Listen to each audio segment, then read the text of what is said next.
Hello everyone, welcome back to my channel. আমার আরেকটা নতুন ব্লগে তোমাদের সবাইকে আবারও স্বাগতম। তোমরা তো আগের শর্টস দেখে বুঝেছই আমরা রিসেন্টলি গেছিলাম গঙ্গাসাগর। তো চলো এই ভিডিওতে তোমাদের সাথে একেবারে ডিটেলসে সব কিছু শেয়ার করি। তো ফার্স্টেই আমরা শিয়ালদা থেকে ট্রেন ধরে নিয়েছিলাম। তো ট্রেন ধরে যাচ্ছিলাম, বেশিক্ষণ সময় লাগে না কিন্তু গঙ্গাসাগরের মানে ট্রেনে করে যে জার্নিটা পড়ে সেটা ওই 2 ঘন্টা মতন ট্রেনে লাগে। তো তারপর আমরা নেমেছিলাম কাকদ্বীপ স্টেশনে। তো কাকদ্বীপ স্টেশনে নেমে প্রচুর পাল্টে যেতে হয় গঙ্গাসাগর, প্রায় 6খানা পাল্টে, মানে অটো টোটো হেসেল বলতে গেলে। তো তারপর নেমে সেখান থেকে অটো করে তারপরে হেসেলে গেলাম। যে হেসেলের লাইনটা খালি দেখো, এখানে বীভৎস ভিড় হয়। আর যদি তুমি বসার সিট না পাও হেসেলে, তাহলে 40 মিনিট তোমাকে দাঁড়িয়ে পুরো যেতে হবে। বাট আমরা দুবারই বসার জায়গা পেয়ে গেছিলাম, তো আমাদের প্রবলেম হয়নি। আর এই পাখিগুলোকে দেখো, দেখতে এত সুন্দর লাগছিল। মানে আমরা তো যারা যারা হেসেলে ছিলাম সবাই আমরা ফটো তুলছিলাম। এগুলো দেখতে তো মানে কি সুন্দর পাখিগুলো মানে পাখিগুলোকে আমরা খাবারও দিচ্ছিলাম, পাখিগুলো খাচ্ছিল, আর দেখতে এত সুন্দর লাগছিল। তবে হেসেল থেকে আমরা একটা হোটেল থেকে আমরা লাঞ্চটা করে নিয়েছিলাম, ওই ফিশ থালি খেয়েছিলাম। তারপর আমি আর দাদা মিলে দুজন আমুলের দুটো আইসক্রিম নিয়ে নিয়েছিলাম, খেতে তো দুর্দান্ত ছিল। তারপর চলে গেলাম আমাদের কটেজটায়। মানে এইটা ছিল একেবারে সমুদ্রের সামনে আর গঙ্গারও সামনে। চলো তোমাদের সাথে শেয়ার করি। এই যে দেখতে পাচ্ছ দূরে মন্দিরটা, দূরে না কাছেই একদম, তোমাদের ফটো এরকম লাগছে। আর তার সাথে সমুদ্রটাও দেখে নাও, একেবারে মন্দির আর সমুদ্রের একেবারে মাঝখানে ছিল। আর ওই যে দেখতে পাচ্ছ ওইটা হচ্ছে সমুদ্র। তো আমাদের কটেজটা চলো তোমাদের সাথে শেয়ার করি। খুব বড় কটেজটা আর খুব সুন্দর, মানে রাত্রিবেলাও যেমন সুন্দর লাগে আর সকালবেলাও তেমনই সুন্দর লাগে। এটার নাম ছিল সাগার কটেজ। খুব সুন্দর দেখতে আর প্রচুর রুম, আর বেশ বাজেট ফ্রেন্ডলি। তোমরা যদি যাও, খুব বেশি বাজেট নয়, প্রচুর বাজেট ফ্রেন্ডলি এটা। ও তোমাদের সাথে তো একটা জিনিস শেয়ার করতেই ভুলে গেছিলাম, যে এখানে আসতে হলে হেসেল থেকে নেমে আবার দুটো অটো পাল্টাতে হয়। এটা যে সামনের রুমগুলোতে আমরা ছিলাম না, কারণ ওই রুমগুলো আমাদের খুব একটা পছন্দ হয়নি। তো আমরা ছিলাম এই পেছনের দিকের রুমগুলোতে। পেছনের দিকের রুমগুলোও কিন্তু খুব সুন্দর ছিল। এই যে এই দেখো, এই রুমগুলোতে ছিলাম, এই রুমগুলো খুব সুন্দর ছিল, মানে ওইগুলোর থেকে এগুলো ভালো ছিল, তাই জন্য আমরা এখানে নিয়েছিলাম। তো এই যে দেখতে পাচ্ছ পুরোটা কত বড় জায়গা নিয়ে কটেজটা। তো এরমভাবেই আমরা তারপর গেলাম রুমে ফ্রেশ হলাম, ফ্রেশ হয়ে তারপরেই আমরা বেরিয়ে গেছিলাম সমুদ্রে। তো সমুদ্রে গেলাম আর সমুদ্রটা দেখতে এত সুন্দর লাগছিল, মানে কি বলবো, খুবই সুন্দর লাগছিল। আর তোমাদের তো আমি আগেই জানিয়েছি যে সমুদ্র আমার খুবই প্রিয়। আর সমুদ্র পেলে তো মানে আমার সারাক্ষণ মনে হয় কখন নামবো, কখন পাটা ভেজাবো, কখন স্নান করবো ওখানে। তো বাট সেদিন তো আর করা যাবে না, কারণ সেদিন ইভিনিং হয়ে গেছিলো। তো তারপর আমরা একটু বসেছিলাম সমুদ্রের সামনে বসে একটু ভিডিও করছিলাম, ফটো তুলছিলাম, আর একটু চিপস কিনেছিলাম, তো চিপস খাচ্ছিলাম সবাই মিলে।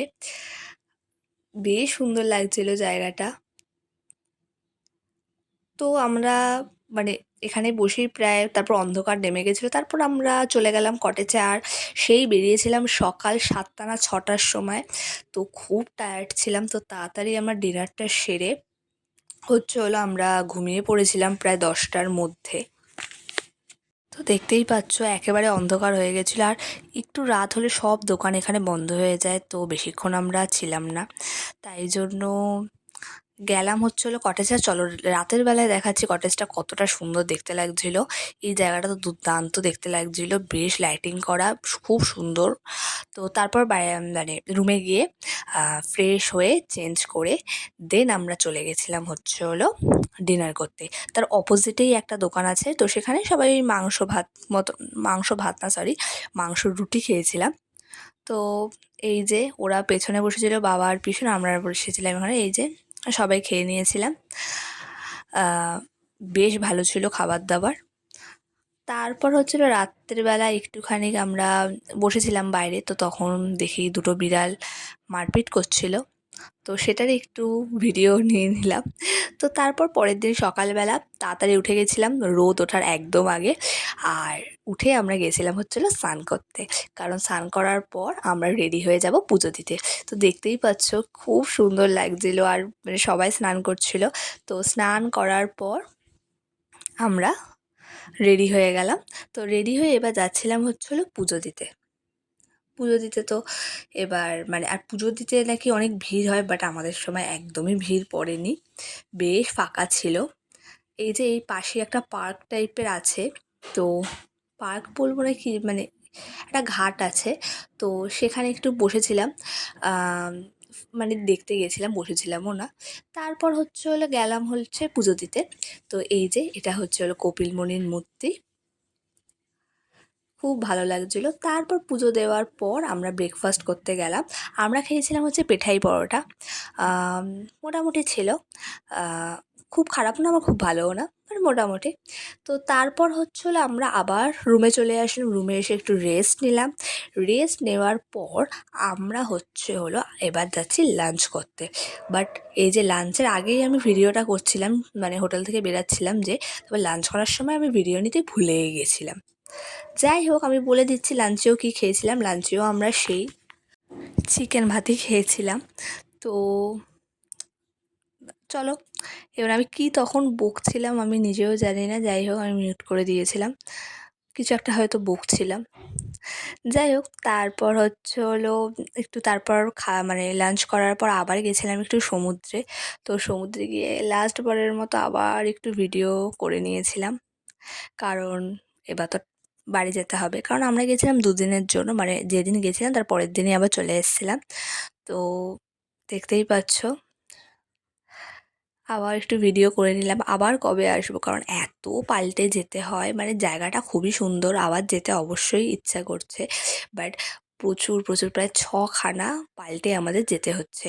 ফার্স্টে ট্রেন, তারপর অটো, তারপর হেসেলে 40 মিনিট, তারপর অটো, আবার অটো,